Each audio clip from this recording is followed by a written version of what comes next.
मिर्चमारला, नोएडा में इतने कतारों में जो मजदूर मरे अपने शासक वर्गों को सामना करते हुए, उनको सबको सलामी देते हुए और तमाम शहीदों को सलामी देते हुए, तेलंगाना शहीदों की धरती है, इस धरती को सलामी देते हुए अपनी बात को हम आगे रखेंगे।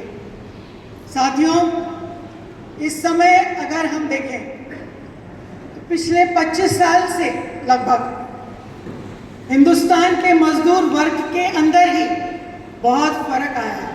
25-30 साल पहले और अब के बीच में चुनौतियां भी बहुत अलग हुई हैं। एक तरफ ठेकेदारीकरण, मजदूरों का अस्थायी होना, इम्परमानेंट होना, वो ठेकेदारी में जाएंगे, वो आउटसोर्सिंग में जाएंगे, वो फिक्स टर्म एम्प्लॉयमेंट में जाएंगे। एक तरफ ये प्रक्रिया है। पक्की नौकरी जैसे हम जानते थे, पक्के अधिकारों के साथ वो खत्म होने के कगार पर है। और दूसरा जो हम देख रहे हैं लक्ष्य कि फ्रेगमेंटेशन, टूट जा रहा है मजदूर वर्ग, उसको अलग जगह पर आप काम करवा रहे हैं, प्लेटफॉर्म बना देते हैं उसके लिए, गिग वर्कर, उसको मालिक उसको आइडेंटिफाई, उसका मालिक उसको पहचान नहीं आता। इस तरह की प्रक्रिया मजदूर वर्ग के अंदर जारी है पिछले 25-30 साल से हिंदुस्तान के अंदर। और आज स्थिति ये है कि लगभग 94% मजदूर वर्ग ये इस तरह से बिखरा और असंगठित मजदूर वर्ग बन गया है। श्रम कानून एक तरफ शासक वर्ग खत्म कर रहा है, दूसरी तरफ हम जो प्रक्रिया देख रहे हैं कि कॉरपोरेट, पहले नारायण मूर्ति बोले 70 दिन, 70 घंटे का काम होगा एक हफ्ता के अंदर, और उसी समय 4 लेबर कोड आया। उसी समय कर्नाटक में सरकार ने कोशिश की कि आईटी वर्कर के लिए 12 घंटे का ड्यूटी ऑफिशियल किया जाए। मजदूर वर्ग ने उस हमले को लड़ा। मजदूर वर्ग 4 लेबर कोड के हमले को पिछले 4 साल से लड़ता आ रहा है, और अब फिर हम उस कगार पर खड़े हैं जहां पर एक तरफ कॉरपोरेट के द्वारा क्या घोषित किया गया है, 90 दिन का वर्क डे और 7 दिन काम, 90 दिन और 90 घंटे और 7 दिन, 90 घंटे का काम, 7 दिन काम, एक तरफ ये, और दूसरी तरफ मोदी सरकार की घोषणा कि अब हम मार्च तक लागू कर देंगे 4 लेबर कोड। बहुत सारे अन्य श्रम कानून भी कूड़े के दान में फेंक दिए गए हैं, परंतु हमारे सामने ये चुनौती है कि पूरे लड़कर लिए गए श्रम कानूनों को एक झटके में 4 श्रम कोड के द्वारा और बहुत सारे अन्य श्रम में फर्क के द्वारा खत्म करने दिया जा, खात्मे की तरफ ले जाया जा रहा है। इस कगार पे हमारे पास विशाल असंगठित मजदूर वर्ग है। एक नया तबका, बड़ा तबका हमारे अंदर, महिला कामगारों का बहुत बड़े पैमानों पे पिछले 25-30 साल से बढ़ा है।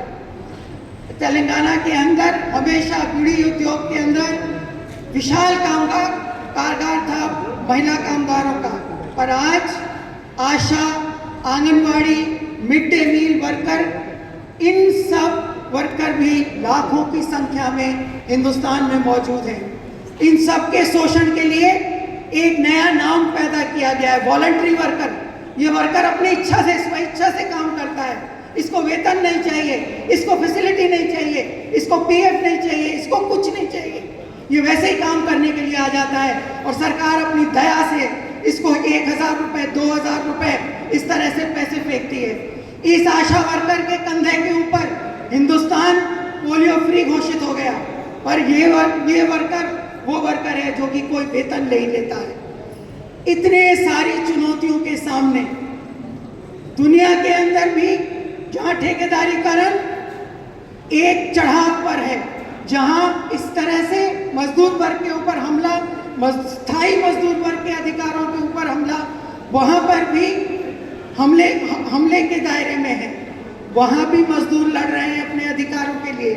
साथी लोग बताएंगे आपको, ये जो इन्होंने प्लेटफॉर्म वर्कर किया है, ये जो इन्होंने गिग वर्कर किया है, अमेजॉन का वर्कर अखिल दुनिया के स्तर पर संगठित हो रहा है, यूनियन बना रहा है और अपनी लड़ाइयों को आगे बढ़ा रहा है। इसी तरह से हिंदुस्तान के सामने भी हमारे पास ये चुनौतियां हैं, दो बड़ी चुनौतियां। मजदूर वर्ग को संगठित करें हम, ये असंगठित है, ये बिखरा है।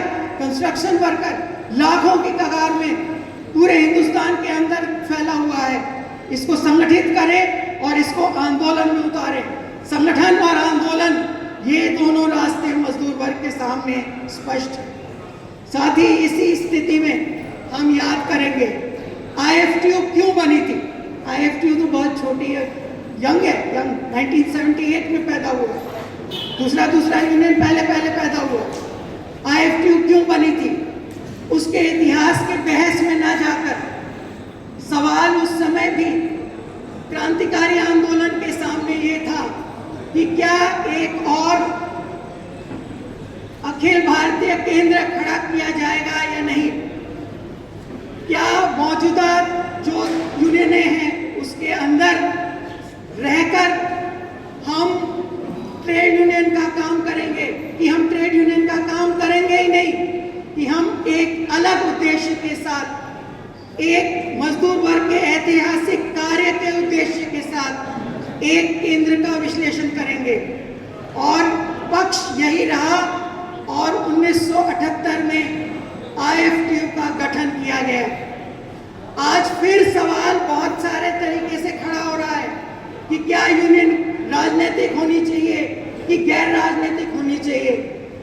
मूल बात यह है कि अगर ट्रेड यूनियन मजदूर आंदोलन को उसके ऐतिहासिक कार्य की तरफ दृष्टि नहीं डालेगी, दुनिया बदलने के कार्य की तरफ दृष्टि नहीं डालेगी, सिर्फ उसको बिक्री कराएगी कि उसका सौदा साम्राज्य पूंजीवाद और साम्राज्यवाद के अंदर कितना कैसे होगा, तो हमारी समझ में कि IFTU इसीलिए पैदा हुआ था कि हम मजदूर वर्ग की आज की लड़ाइयां लड़ते हुए उसको कल के ऐतिहासिक कार्य की तरफ भी उसकी दृष्टि को मजबूत करेंगे।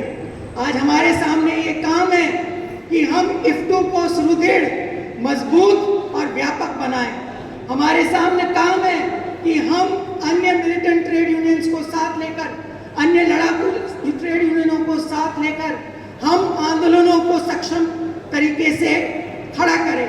हमारे सामने ये भी काम है कि हम व्यापक ट्रेड यूनियन एकता बनाकर, जो मौजूदा हमारे सामने इतना बड़ा एक खतरा है, फांसीवादी खतरा देश के अंदर, जो कि आज की केंद्र सरकार भाजपा और RSS की केंद्र सरकार 1913 से जो हिंदुस्तान के ऊपर राज कर रही है, जो RSS हिंदुस्तान के केंद्र के राज में है। ये सही बात है कि 2024 के बाद इसको ठेस पहुंची है और आज फांसीवादी खतरा हिंदुस्तान के वर्कर के ऊपर जो है वो है कि एक तरफ इसके विभाजनकारी कार्य कि ये जात और धर्म पर मजदूर वर्ग को बांटने निकला है, और दूसरा कि तमाम अधिकार, जनवादी अधिकारों को कुचलकर हिंदुस्तान के ऊपर फांसीवाद थोपने जा रहा है। इन तमाम परिस्थितियों के अंदर हम व्यापक ट्रेड यूनियन एकता को गठन करेंगे, इस हमले को परास्त करेंगे, 4 लेबर कोड के हमले को परास्त करेंगे और मजदूर वर्ग के आंदोलन को आगे बढ़ाएंगे। हमें संगठित करना है वर्कर को, हमको मजदूर एकता को कायम करना है, हमें संघर्षों का निर्माण करना है और हमको IFTU को मजबूत करना है।